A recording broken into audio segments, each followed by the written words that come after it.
Si vous avez déjà joué à League of Runeterra, alors vous avez forcément remarqué les illustrations de Daoe. Aujourd'hui, je vous propose donc qu'on voit ensemble son processus créatif et les techniques qui lui permettent de créer des œuvres aussi envoûtantes. Dans cette vidéo, je vais aborder ses techniques et ses compétences. Je vais également me lancer dans un défi de taille, recréer une de ses œuvres et créer ma propre interprétation tout en restant fidèle à son univers. J'ai pu rentrer en contact avec Daoe et lui poser quelques questions. J'espère vous apporteront des éclaircissements précieux sur son processus de création et vous aideront à votre propre progression artistique.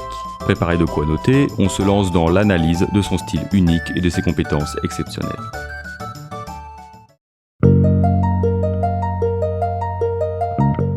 Les informations sur son parcours restent assez rares.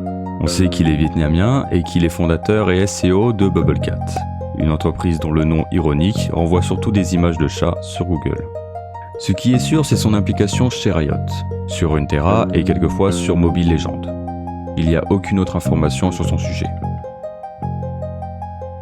Quand j'ai commencé à m'investir sérieusement dans le dessin numérique, ces speedpaintings m'ont fasciné. La complexité et la richesse des détails dans ses œuvres étaient époustouflantes. J'ai passé des heures à reproduire ses techniques et analyser sa colorimétrie et à décrypter sa maîtrise des brushes. J'ai à plusieurs reprises recréé son travail, dans le but de comprendre ses décisions artistiques. Mon objectif était simple, comprendre son processus créatif et maîtriser son style. Les techniques et compétences que nous allons explorer aujourd'hui datent d'il y a 9 ans maintenant. Aujourd'hui, le style et le processus de Daoe ont évolué, mais il est intéressant de voir par où il a commencé pour comprendre où il est maintenant. Son style actuel a beaucoup changé, sans doute pour répondre aux contraintes de rapidité inhérentes à la création d'illustrations pour les jeux vidéo.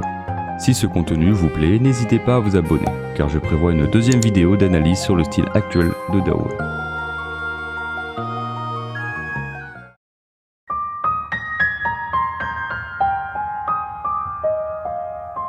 Les brushes de Daoe présentent une certaine similarité. Bien que certains soient particulièrement intéressantes, pour les acquérir, il faut acheter ses speedpaintings sur son ArtStation. Je vous mets le lien en description, vous pouvez aller y jeter un œil. La duplication de certains brushes s'explique par le fait que chaque achat de speedpainting inclut les pinceaux utilisés pour la création de l'œuvre. Mais parfois, certains settings changent.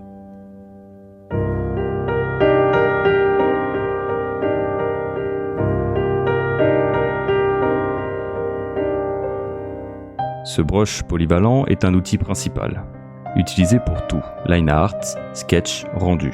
Il l'utilise environ 80% du temps et il est sensible à la pression et possède un effet de torsion. Sa facilité à créer des dégradés en fait un choix idéal pour le travail en grayscaling.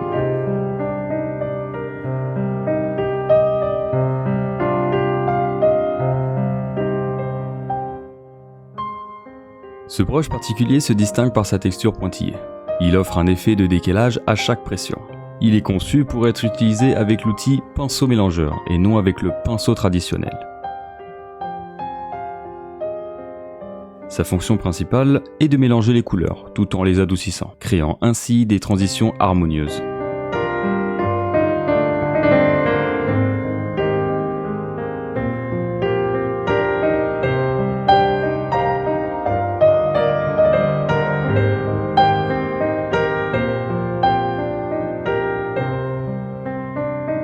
Il est également excellent pour ajouter de la texture. On l'utilise principalement aux premières étapes et au milieu du processus de création, avant de passer à d'autres outils.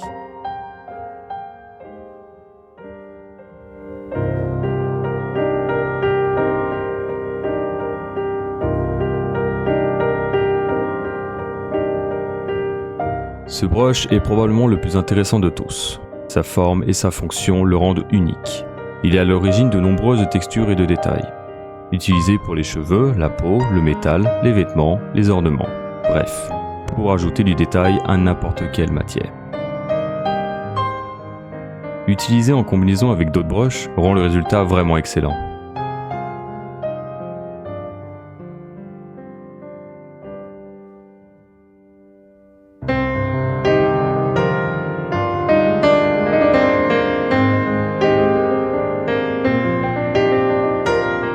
Le dernier brush dont nous allons parler est un skin brush. Il fonctionne un peu comme un airbrush. Sa texture rappelle des cellules, ce qui est parfait pour simuler le grain de la peau. Ce brush est très doux et réagit légèrement à la pression, ce qui le rend facile à utiliser. Il peut également servir à créer des textures d'environnement, comme de la brume ou des effets de lumière subtils.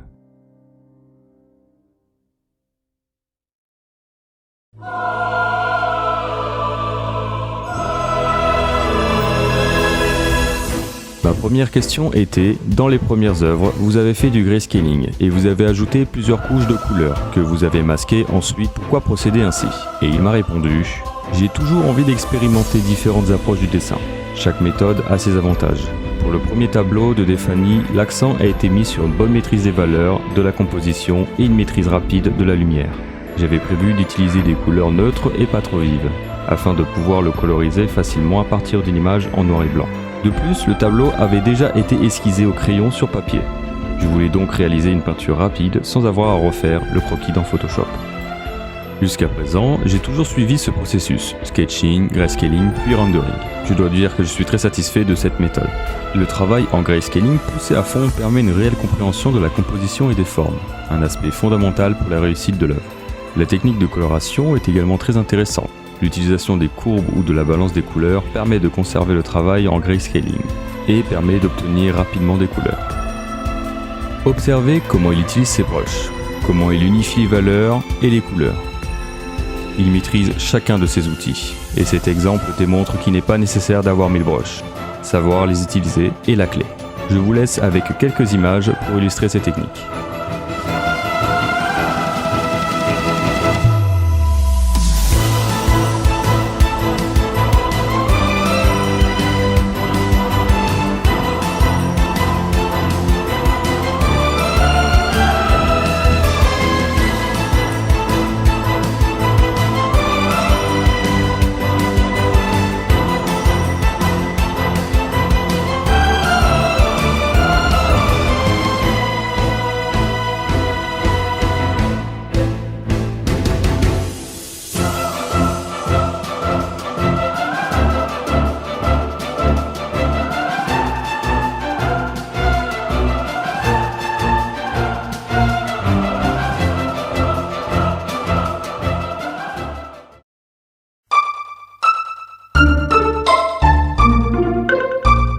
Pour mon analyse de l'œuvre de Dawe, j'ai hésité entre plusieurs options.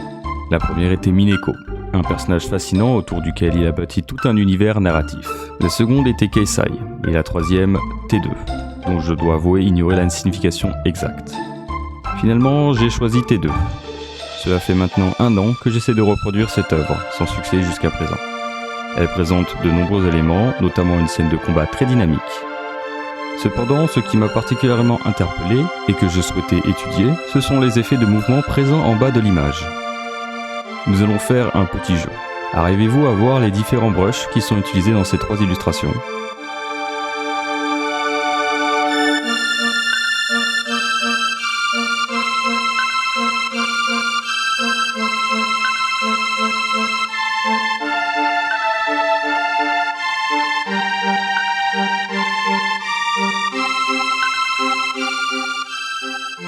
Je lui ai demandé quel exercice avez-vous pratiqué pour progresser. Beaucoup disent que la gestuelle est un exercice fondamental. Quel était le vôtre? Et il m'a répondu, j'adore dessiner depuis mon enfance, et j'ai toujours suivi mon instinct en matière d'art. Je dessinais simplement ce qui me plaisait. Parfois, j'éprouvais le besoin d'apprendre quelque chose de nouveau pour mon travail, et je m'y mettais immédiatement. Ainsi, on peut appliquer ces connaissances immédiatement. Le processus sera toujours intéressant. Mais si on apprend quelque chose sans l'utiliser, on peut vite s'ennuyer, et on risque de l'oublier tout aussi vite.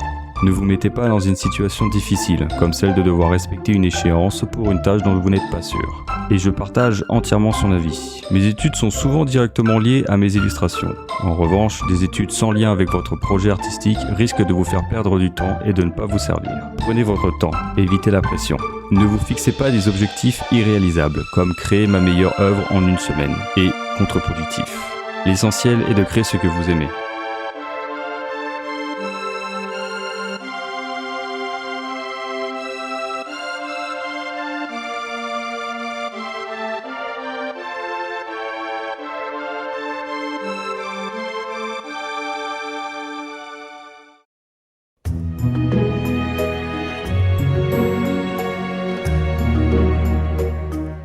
Pour cette deuxième illustration, j'ai réuni beaucoup de références. J'ai comme idée de remplacer les montures par des lions. D'ailleurs, on en vient à la 3e question.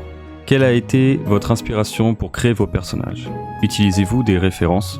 L'inspiration pour créer des personnages vient de films, de bandes dessinées, de jeux vidéo ou d'une sortie en plein air. Parfois je me base sur des références de mémoire, mais d'autres fois certaines choses échappent à mes connaissances. C'est pourquoi j'ai toujours besoin de faire des recherches et d'explorer de nouvelles œuvres, pour pouvoir dessiner quelque chose de nouveau et de logique. Je trouve alors le moyen d'être plus créatif, d'améliorer les lignes, les couleurs et de trouver les moyens de les exprimer à ma façon.